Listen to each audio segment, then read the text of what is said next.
Good morning. This is Basin Station. Good morning, Thunder Basin. Today is Monday, October 30th. I'm Kane Clements, and you are kicking it with Kane.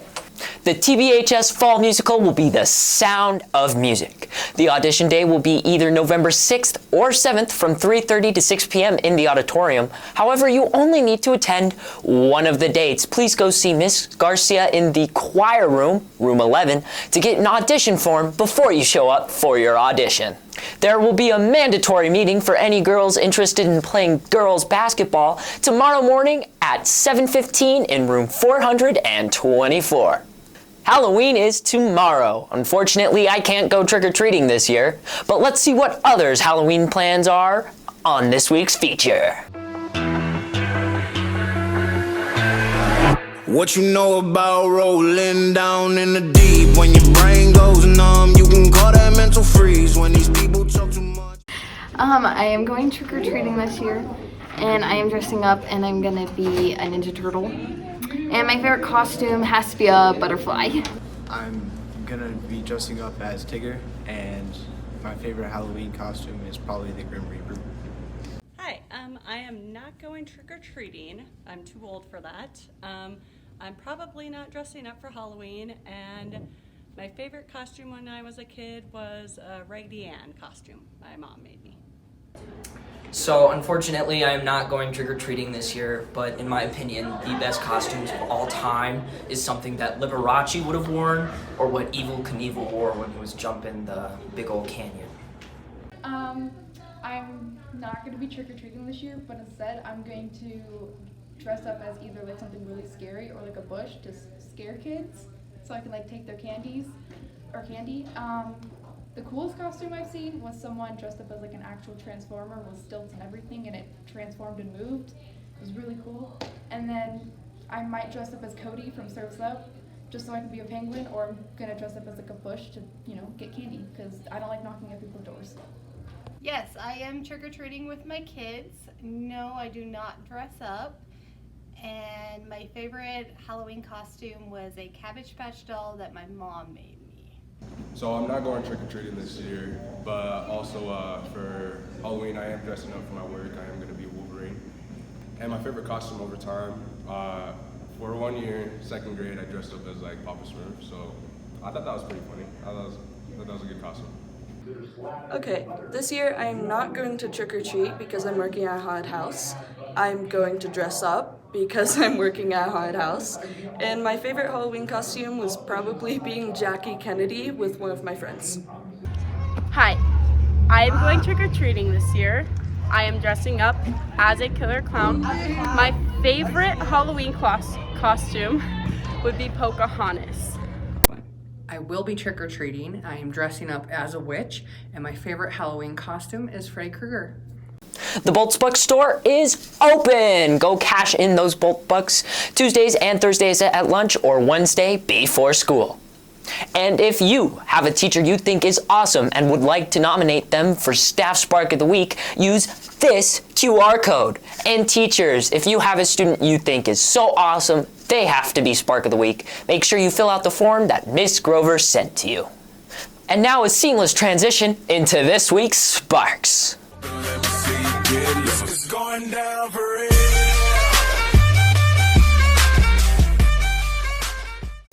Good morning, I'm Blake with this week's Sparks of the Week. So last Monday we aired the previous week's Sparks because there was no Basin Station, right?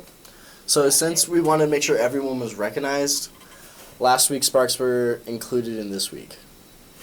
And here they are. Freshman, Lillian Melton. Sophomore, Ellie Carter. Junior, Braden New. Senior, Quentin Hubert. Staff, Wyatt Humphrey Phillips. And then for this week's Sparks, we have freshman, Liliana Giotti. Sophomore, Anna Marie Williams. Junior, Connor Phillips. Senior, Lexi Estenson. And staff, Kayleen Edwards. Have a wonderful week, Bolts. DECA and FBLA are selling snacks every day at the school store. At lunch, make sure that you check them out. Prices will vary, but everything is $2 and under. Have you noticed a whole bunch of brand new faces around the building? Well, we've got 22 new teachers. Let's learn about 2 more of them in this week's commercial.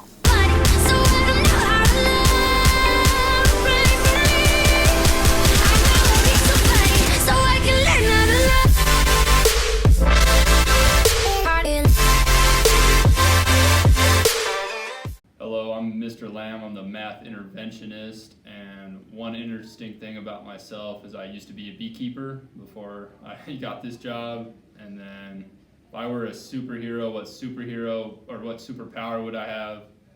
I'd probably do super speed. Hey guys, I'm Mr. Munger. I teach Chem 1 and Chem 2. Interesting fact about me is that I was a canoe guide in Canada for a summer back in my college days.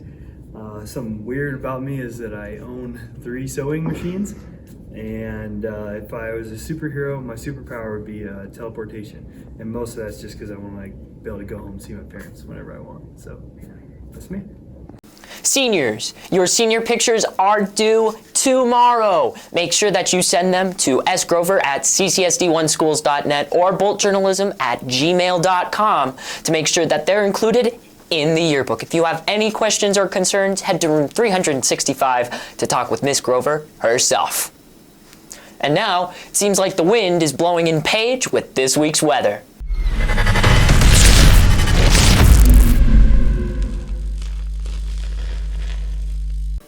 Good morning, Thunder Basin. I'm Paige with this week's weather.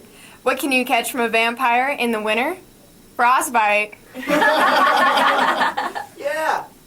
And make sure the frost doesn't bite by dressing warm. Today we can expect a mostly sunny day with a high around 39 degrees and a low of 14. Tuesday is a bit warmer with a high of 47 and a low of 28.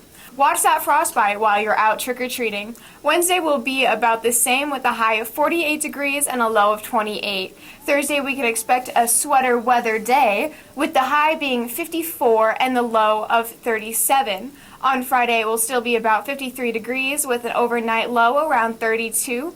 Saturday and Sunday we can expect a high of 48 and lows in the 30s. It looks to be a semi-warm autumn week. Bolts, enjoy it while we can. Have a wonderful week, everyone, and I'll see you next Monday. The world's finest chocolate is on sale in the main office during passing periods, before or after school, not during class. Make sure you head down there and check it out. Open Tracks is Monday and Wednesdays from 3:15 to 4:15 after school. Come and join us. All right, that's all for me this week, Bolts. Make sure that you have an incredible Halloween tomorrow night. And here comes Grace with this week's Sports Cap. Standing on the edge, face up, 'cause you're a natural. I've been in heart of stone. You gotta be so. Good morning, Thunder Basin. I'm Grace with this week's Sports Cap. In football, on the coldest night in July of the football season, Thunder Basin has risen again. 4 weeks after Campbell County beat Thunder Basin 49-17, the Bolts went back to Campbell County and beat the Camels 40-12. Thunder Basin's next task is simple. Go on the road again and play an undefeated Sheridan team. If the Bolts win that game, they'll be playing in the state championship game held at War Memorial Stadium in Laramie. Good luck, Bolts! In girls swimming and diving, the final swim meet before state took place in Gillette on Friday, with swimmers getting one last opportunity to qualify for the state meet. The meet started with diving, where the Bolts were well represented. Sophomore Cassie Trevi led the team and placed 3rd overall. Sophomore Elena Wagner took 4th, and sophomore Carly Howe secured a 5th place finish. Seniors Haley Walter and Maddie Zock competed in diving for the first time this season. In the 50-yard freestyle, senior Greeley Peterson led the Bolts with a 2nd place finish, while fellow senior Leela Pownall placed 3rd. The Bolts will finish their season next week at home for the 4A state meet on Thursday and Friday at the Campbell County Aquatic Center. In volleyball, Thunder Basin's volleyball team took 1st in the region with 3 wins, including 3 sets to 2 over Laramie in the championship game that gave the Bolts their first seed from the Eastern region in the state tournament. The Bolts started with a big win over Cheyenne South with 3 quick wins. Next, against Cheyenne East, the Bolts had a little more difficulty. The Thunderbirds won the first set, but Thunder Basin won out and advanced to the championship game. In the championship game, the Bolts faced a Laramie team that hadn't lost a single game this season. Thunder Basin won the first set, but Laramie responded with a win of their own. The Bolts won the third set of the matchup, and again Laramie posted with a winning set, tying the matchup at 2-2. In the final sets, the Bolts won 15-10 to win the game 3-2. The Bolts finished as the top team in the 4A East Conference tournament and will face Riverton, the fourth place team from the 4A West Conference tournament in the state tournament in Casper next weekend. That's all for me, Bolts. Have a great week, y'all. Thanks for watching. For more information, check out the Rumble.